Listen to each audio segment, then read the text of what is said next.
I gotcha. All Hi, right. Jeff. What's up? JT, how are you? Good, thanks. Good. Okay. Well, we are, looks like we are good to go, so we will go ahead and jump right in. We'd like to welcome world number three, Justin Thomas. Justin, we appreciate you joining us for a few minutes prior to the 2021 Waste Management Phoenix Open. I know it's a place special to you. You're making your seventh start here and coming off back-to-back top three finishes in the event. So with that said, just a few opening comments on being back here at TPC Scottsdale this week. Yeah, I did not know this is my seventh time here. That's pretty bizarre, but this is a great place. It's obviously going to be very, very different this year. Even for a Tuesday today, you didn't hear that constant buzz that you always hear just with the fans. But I'm not sure, to be honest, what the amount is that's going to be in, but I'm sure it'll still have a great vibe and an atmosphere to it. And yeah, it's a great golf course. It's with the rain, and I guess you could even say snow that they got last week. The course is a little softer, but it's very pure and very lush as always.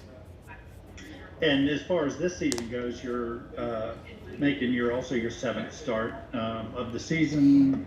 Just a great start, four top tens, and the other two just outside the top 10. Just kind of assess the state of your game as you're heading into the week. Yeah, it's been a good year so far in terms of FedEx Cup season, if you will. But there definitely was some events in the fall that I would have liked to finish off a lot better. Kapalua as well, but I feel overall my game is getting closer. It's getting better in terms of this week. It's not exactly where I'd like it with the off week that I had. I put a lot of preparation in and time, but today was a good day of prep in terms of where I felt coming into the start of the day. So hopefully it'll just continue to get better every day to where we're in a good spot coming on Saturday and Sunday. Okay. All right. Well, just as a reminder to those on the line, if you would keep yourself muted and video off if not asking a question. And if you do have a question, if you would just please type question in the chat function here. And with that, we'll start with a few questions, and we'll start with Cameron Cox with NBC 12 Phoenix here. Cameron, go ahead. Hey, Justin, welcome back to the Valley. Just curious, when you're out there on the course, I mean, this tournament has a specific look to it, and the structures that are built, the people that are everywhere. Just how weird was it looking out on the course and seeing it not designed and not built up the way it normally is? It's weird before you even get on the course. I mean, I noticed yesterday just literally pulling into the golf course and not seeing a huge grandstand and everything kind of going down 18 and behind the green. So, like I said, I didn't even get a chance to get to the golf course or out on the golf course for it to look different. But I mean, little thing like going to the range this morning or the putting green, I was able to just walk down the cart path and walk the shortest point as opposed to going out on one and then going behind two and up the hill and behind nine and around. So, but that's kind of the case it's been for a lot of tournaments this year. This one is obviously severely different, but it definitely makes for shorter steps for the week.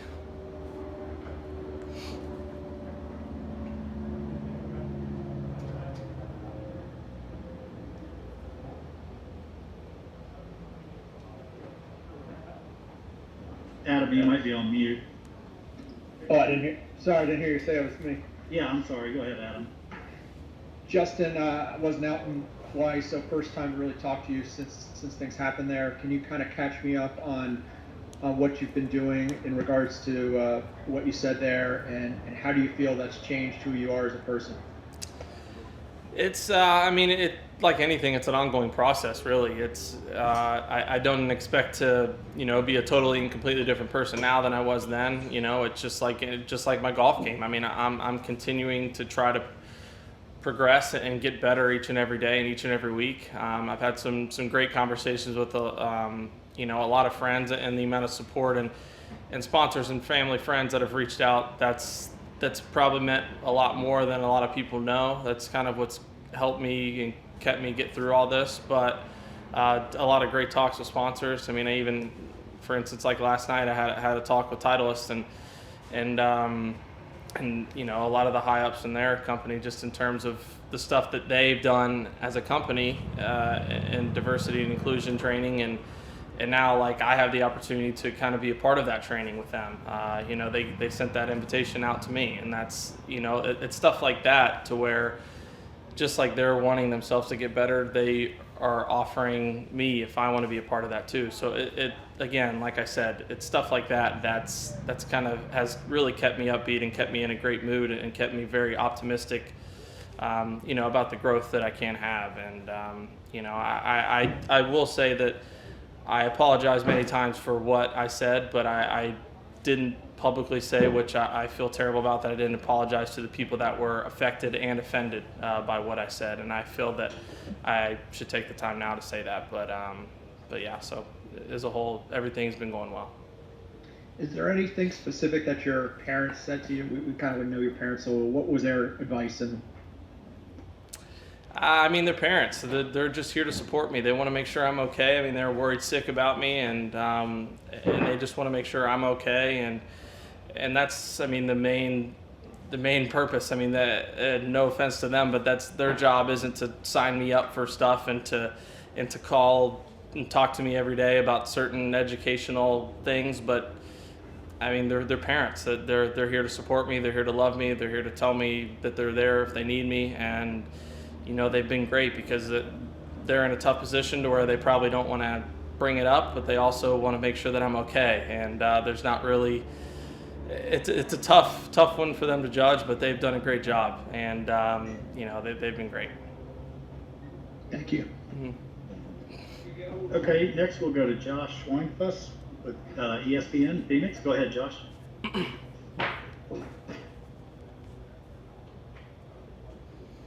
Josh, you might be on mute. Going once. Josh? Okay, we'll move ahead to Brian Wacker. Brian, go ahead. Hey, JT. Similar to Adam's question, I'm just curious, over those past few weeks, what's the biggest thing you've maybe taken from it or learned from it? And secondly, has it been any sort of distraction at all? I mean, clearly it's been a distraction. I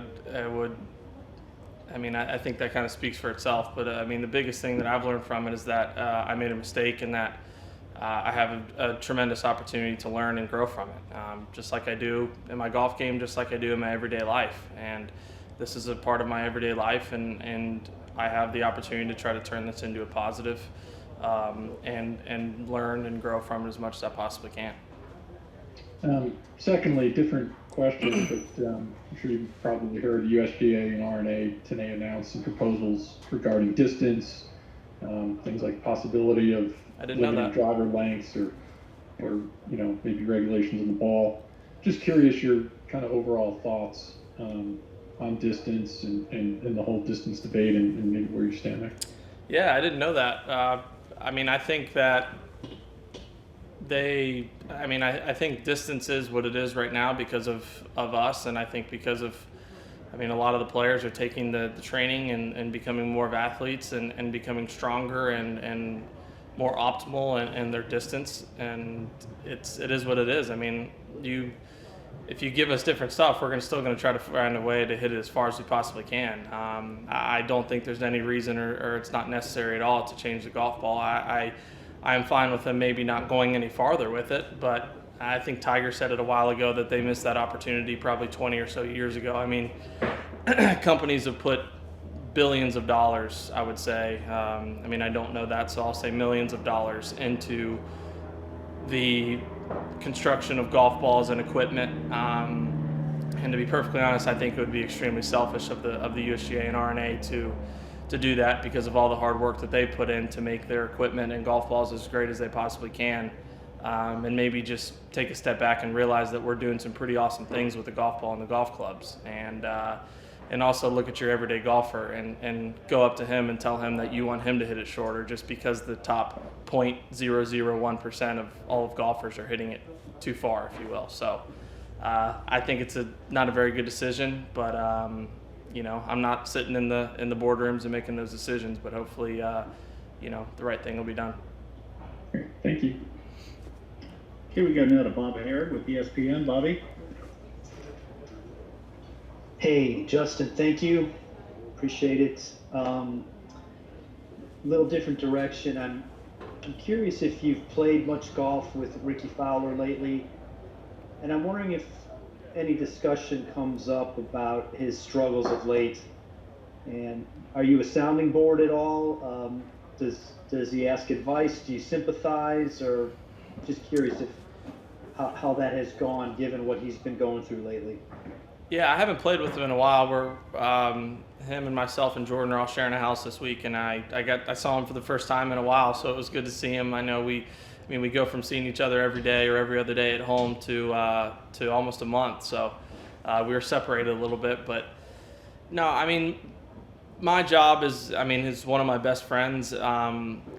Look, it's tough out here. I understand that, and he's going through some swing changes, and the hard part about it is it's such a fine line out here that, very, very small progressions could not really be shown too much, if that makes sense. It's out here, you have to make a big jump, or it takes one crazy good week to really make a big difference. And I'm here for anything and everything him or any of my friends would want, but it's not my place to step in and say something unless I'm asked.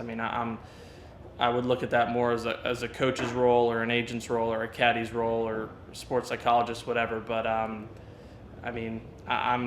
here if he or anybody would ever want to ask stuff to. But that's not my role, and I know he's really starting to feel a lot better about everything. I think that's the reason he's been playing a good bit, and I think that's one thing about him is he's going to play his way into it. And once he has that one good week, all that confidence will come right back, and this will all be forgotten. When you're playing with him away from the tour, is it just for fun? And so maybe some of these things wouldn't come up anyway? Obviously it is for fun. It's just at home, whether it's just a little money game or we just want to go out and go play one afternoon or whatever. But for him right now, as he's going through the swing changes, and I've never seen him work harder than he has the last 6 months or even year. He's really, really put the time and effort in, and it's really cool to see.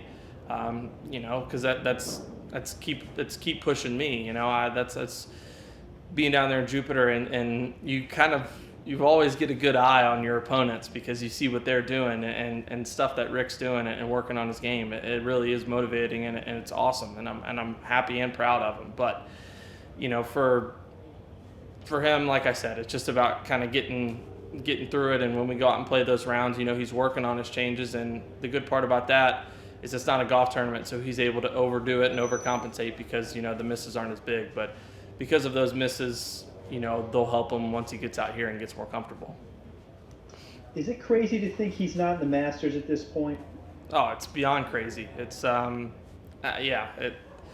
it's one of those things you just don't. There's a lot of guys that you just wouldn't even expect that they're in that situation. But he's got a lot of time, and I got nothing but faith. He's playing here at a place that he loves and plays well, it seems like, every year. So I wouldn't be surprised to see him play well this year. Appreciate it. Thanks so much. Okay, Justin, we go now to Todd Kelly with the Arizona Republic. Todd? Hey, Justin, thanks. NBC is debuting a simulcast this weekend with it's a live gambling show, and more states are coming online with legalized sports betting. Have you thought much about this, and what are your thoughts or concerns about what this is going to do for you and for the tour? I didn't know that, and I don't know. I don't really. I guess it's hard to have many thoughts because I just heard about it. But look, it seems to be the wave. Gambling and the live gambling on sports. Obviously, as a player, selfishly, I worry about any sort of sketchiness going on with whether it's communication within someone that's on the grounds and could potentially yell or do something to affect a person that would have, say, a wager on something, and that's a serious concern. And we're out here playing. This is our job, and we're out here trying to win golf tournaments. And a lot of people are supporting families and supporting themselves. And I would hope it would never come to that. But at the end of the day, you can't sit there and tell me that that's not a realistic chance. So I would hope that it wouldn't happen, but I'm sure it'll turn out great. And I'm interested to see how it goes. All right, thanks. Go now to Steve DeMeglia with USA Today. Steve? Justin, anything on the apparel front? And if not, how do you go about picking what you're going to wear?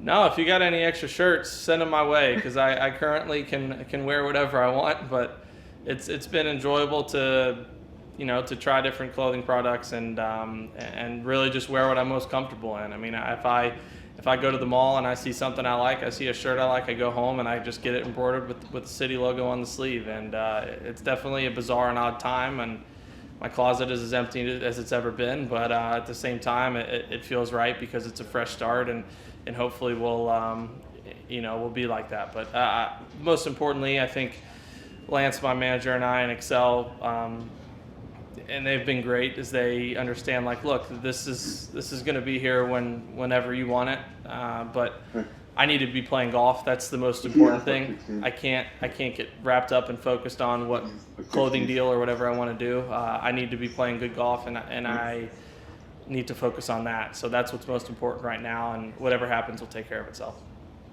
You picked out anything special for Saturday for the 16th? I got some green pants, or kind of some tealish pants, but that's about it. As long as it's got to be some shade of green. I know that. Even though there might not be very many fans, I still want whatever the small amount is on my side. Thanks, big man. Yep. Okay, we go back to Adam Schupak. Adam? Justin, speaking of 16, what's the most memorable thing that you've heard there, and how much you expect to hear from fans this week there? Yeah, I don't know what to hear this year. I think it'll be kind of, obviously it'll be weird, but just having that amount less of people, I think there's so much noise and so much going on 16 in the past that, when people yell or do something, it's not that much of a difference because there's so much constant noise, if that makes sense, like a football or basketball game, but with less people, it could stand out a little bit more, so that'll be interesting to see. But I mean, I've had some bizarre moments on 16. I 4-putted for double one year. That was about as bad as you could ever feel going through that tunnel. I've made some sweet birdies. I mean, I made a birdie last year on Sunday with the Kobe Lower Merion jersey on. That was really, really special. But no, I mean, those fans, I don't know what it is and how they come up with what they do, but they're very creative. And Doug mentioned your record at this tournament. You had thirds the last time. Do you feel like, are you surprised you haven't won at this course yet? Is it really tailor-made for your game, or do you see a lot of water there on the left coming in? I didn't until you just brought it up. So now I'm thinking about it. But it's no. I mean, the fact of the matter is I just haven't executed well enough to get it done. I played well, and I played well enough to be around the hunt. But the year Ricky won, I mean, I had a great chance on Sunday if I would have played a really good round to win. And then last year I didn't play well enough, I think kind of in the middle of the week or on Saturday. But the thing about this place is there's a lot of birdies, and your bad rounds need to, kind of be that 68 or 9 range. You can't really afford to shoot, 72 or something like that. And it's a fun place to play. I feel like you can, if you really have control of your ball, you can go around here with very, very minimal mistakes and make a lot of birdies. But at the same time, it is a place that if you're not playing well, it can expose you. And I think that's why I've had a little bit of both. But I do love the golf course. I think and hope it really is a place that I'll win multiple times in my career. And I would like to get it out of the way soon so I can stop guessing and hoping. Thank you. Yeah. Okay, Josh and Bob will come to you in just a second. But Justin, while we're talking about the TPC Scottsdale course, we're kind of talking to players about 17 and just getting their thoughts on that, kind of your mindset and kind of what factors dictate how you play the 17th hole here. Yeah, 17's a great risk-reward hole. It's just, I mean, everybody goes for it, so it's not really a layup hole, but there is just different ways to hit it around the green. I mean, some people probably hit something that stays between the bunker and the green, and the course being as soft as it is, usually you can kind of hit something low that, as long as it gets over that bunker, runs up on the green. Not sure that'll quite be the case this year. Hopefully it'll firm up as the week goes on, but it's really just about placement on that tee shot for where the pin is, because if the pins get on the right, if you get past pin high or you get up there in the green, it really is a tough chip. And then same with that back left pin. If you push it too far up that right, or even in the right center of the green, it's really, really difficult to get the ball within 15 feet or so. You're standing, I think last year, maybe 2 years ago, I hit a great 3-wood right in front of the green, and I chipped it right over the back of the green in the water. So it's a hole that you stand on the tee thinking that you should and you have to make 3 when, if you get lazy and you're not paying attention to what's going on, you can make 5 pretty quickly. So it's a great hole for the for the 71st hole at the tournament, and could produce some serious fireworks. Okay, fantastic. We've got 3 last questions, and we'll start with Josh from ESPN here in Phoenix. Josh, go ahead. Hey, Justin. The course looks so much more wide open without all the structures. Does that affect anything? Does it affect how you play? Does it affect the sound or anything? It affects some lines off the tees is about the only thing I can think of. I think you guys, spectators, would be amazed how often we use something as a target, whether it's some guy in the yellow behind the green or the edge of the grandstand or the shot link tower. And it seems like you're always able to find something, whether it's a tree or something that's not normally there. And I think that's been the biggest difference is we're able to use those grandstands or people as lines or kind of reference points. And you obviously don't have that as much currently. And what did you think of 16 when you walked into it? Or have you walked into it today? I haven't walked into it. No, tomorrow will be the first time. Gotcha. Okay, thanks. Mm-hmm. Okay, we'll go now to Bernie McGuire. Bernie, go ahead. Justin, hi, thanks. I know you guys are still voting for a new chairman for the Players Advisory Committee, Kevin, Rory and Russell.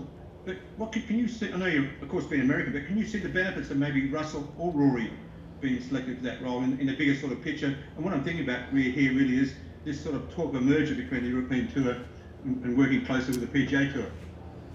Yeah, it's interesting. I think I've really enjoyed Russell on the pack. I think the tour's done a great job of bringing some European Tour guys in, or some guys that have played in European Tour events like Jon Rahm, Rory. But Russell, I remember bringing up a couple great points about events, WGC events that, because of different categories and getting exempt in the tournament, that we just didn't, some people didn't know of. And I think you can't be very straight-lined and one-dimensional, I guess, if you will, in terms of who is on the pack or who is making the decisions, because you need people from all over. And I think, Russell and Rory have both done a great job, and they've really given a lot of great input. So I think, any of the candidates are great. But like you said, it would be great in that aspect of having a little bit of reference of playing more European Tour events than your normal PGA Tour player, and hopefully be able to use that to the advantage of making the PGA Tour better and also the European Tour where it seems fit. Have you voted yet? I have not. Thank you for reminding me, by the way. And I'm reading between the lines and probably twisting your arm, but does that sound like Russell Mahoney vote? I got to vote first. Okay. Thanks so much. Yeah. All right, Justin, we'll finish up with Bobby Harrigan again. Bobby, go right ahead. Okay, thank you. JT, we're not that far away, actually, from a year removed from when this whole COVID thing started. Do you recall what you were thinking that day at the Players' Championship when the world was sort of changing around us? And can you think back to what you thought of how long this was going to go on? I didn't think anything of it when we were on the course, like out there that day. I think it all really, really changed that afternoon and that night. I also played in the morning, so I was away from the course. So a lot of the buzz and probably rumors that were going on at the course, I was at home, so I didn't know those. But I remember when it happened, I couldn't believe it. I was basically asleep at the house I was staying at, but I had no idea how long it was going to go. I mean, myself and all of us have never experienced anything like it, and it's crazy. I mean, if you would have told me that we'd be testing, here at the Phoenix Open in 2021 and going to be testing for, who knows how many more months, I would have told you you're crazy. But here we are. And like I've said from the beginning, I'm totally fine with that. I'm happy to be playing on the PGA Tour and happy to be playing the game that I love against the best players in the world every week. And it sure beats staying at home and not being able to play. So I hope that, everybody continues to do their job and their part, and everyone keeps staying safe. But it is bizarre to think that, we're almost a year removed and we're still, reaping the repercussions from all this. And it doesn't look like, anybody has any idea when it's going to stop. Has the testing at all become routine, or is it still, or do you view it as a pain still? It's very routine. I mean, it's never comfortable getting something shoved up your nose, so it's not like I go there and can't wait and enjoy to get, a Q-tip shoved up my nose. But no, it is routine. I get in earlier. I probably get in on average like a half a day to a day earlier now than I normally would at the tournament, and it's fine. I mean, it's like I said, it's just a part of the norm now. It's a part of the routine, just like my routine was before, and everyone has to do it. It's not like it's just me, and so as long as that means we get to keep playing golf and playing out here on our normal PGA Tour schedule, then that's fine. Appreciate it. Thank you. Yep. Thanks. Okay, Justin, that's all we got for you. We appreciate your time as always. Thank you. Certainly hope you have a great week. Appreciate it.